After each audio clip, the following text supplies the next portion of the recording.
Alors ici, je vais vous faire la correction de l'exercice 29, page 51. Dans la première question, on nous demande de calculer d'une part l'addition suivante, 3 cinquièmes plus 5 tiers, et d'autre part la soustraction 5 moins 1 tiers. Je commence par le premier calcul. On voit ici une addition de deux fractions. On se rappelle que pour ajouter deux fractions, il faut qu'elles aient le même dénominateur. Donc, on va multiplier les dénominateurs l'un par l'autre pour obtenir une fraction sur 15 et une deuxième fraction sur 15. La première fraction, si j'ai multiplié par 3 le dénominateur, je vais multiplier par 3 le numérateur.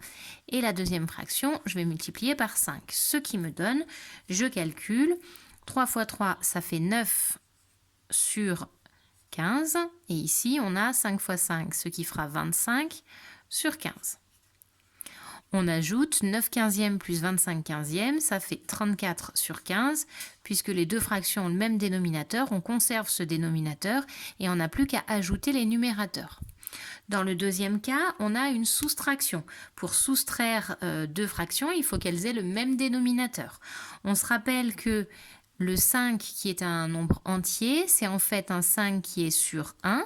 Ce 1 qui habituellement n'est pas écrit puisqu'il ne sert à rien. Ici, il va nous aider puisqu'on voit qu'il suffira de multiplier par 3. 1 fois 3, ça fera 3. On aura juste à multiplier ici le numérateur par 3 également. Donc si on calcule, on se retrouve avec le 5 qui est égal à 15 sur 3, moins le 1 tiers qui est ici. Donc on obtient 15 moins 1, ça fait 14 au numérateur, sur 3.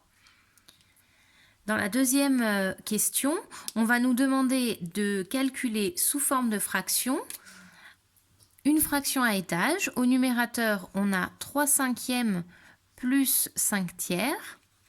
Et tout ça est divisé par 5 moins 1 tiers.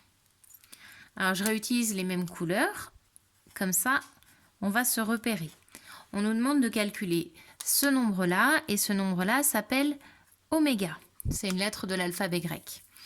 Donc, je vais remplacer le numérateur par 34 sur 15, puisqu'on a déjà calculé que ce que j'ai mis ici en violet, c'est ce qu'on avait calculé précédemment, c'est égal à 34 sur 15. Donc, au lieu d'écrire ce nombre-là, je vais écrire 34 sur 15.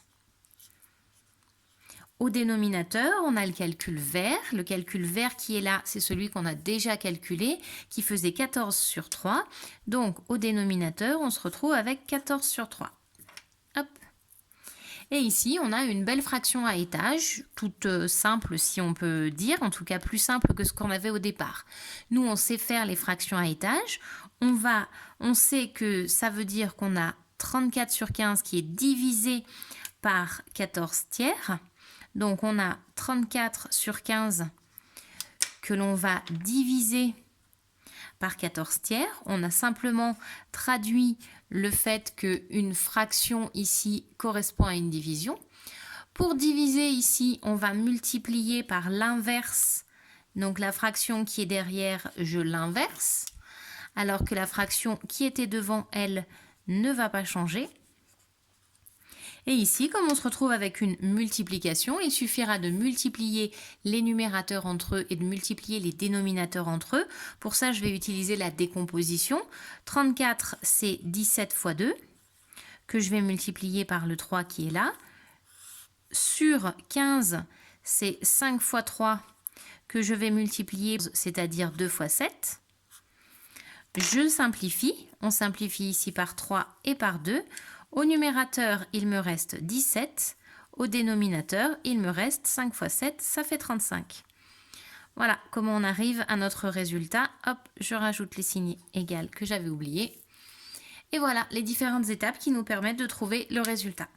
Dans la deuxième partie de l'exercice, on nous demande de calculer ce calcul, de calculer cette fraction.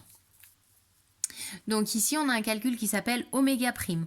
On va procéder de la même manière, c'est-à-dire que je vais calculer le numérateur, que je vais laisser au numérateur, et je vais calculer mon dénominateur. Donc, au numérateur, on a une soustraction à faire.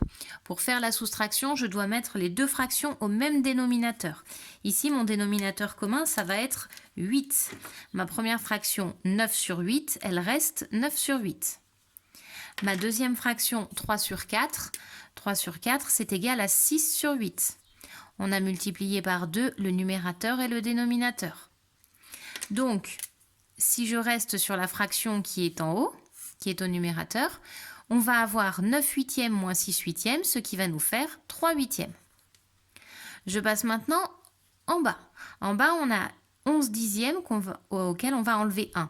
Donc là encore, on va réduire au même dénominateur. Ça va me faire 11 dixièmes moins 10 dixièmes. On a deux fractions au même dénominateur. 11 dixièmes moins 10 dixièmes, ça va me faire 1 dixième. Et ici, je me retrouve avec une fraction à étage. Et les fractions à étage, je sais faire. Je me retrouve avec 3 huitièmes divisé par 1 dixième. Donc, c'est ce que je vais écrire sur l'étape suivante. J'obtiens 3 dixièmes divisé, 3 huitièmes, pardon, divisé par 1 dixième. J'ai traduit ma fraction à étage par une division. Une fois que je suis à la division, je transforme ma division en multiplication par l'inverse. Le premier nombre ne change pas. Je multiplie par l'inverse de 1 dixième, c'est-à-dire 10. Si vous souhaitez écrire sur 1, vous pouvez, mais c'est inutile. Et une fois qu'on a ici notre multiplication, on va multiplier les numérateurs entre eux. Je transforme le 10 en 5 fois 2 et le dénominateur, je le décompose également pour pouvoir simplifier. Je simplifie ici par 2. Je précise que le 10 ne se retrouve que en haut parce qu'ici on a un 10 sur 1. Donc en bas on aura 8 fois 1 que je n'écris pas. J'ai quasiment terminé. Au numérateur, il me reste 15. Au dénominateur, il me reste 4. Et là, j'ai fini. Donc j'ai procédé par étapes et étape par étape, je suis arrivée jusqu'à mon résultat.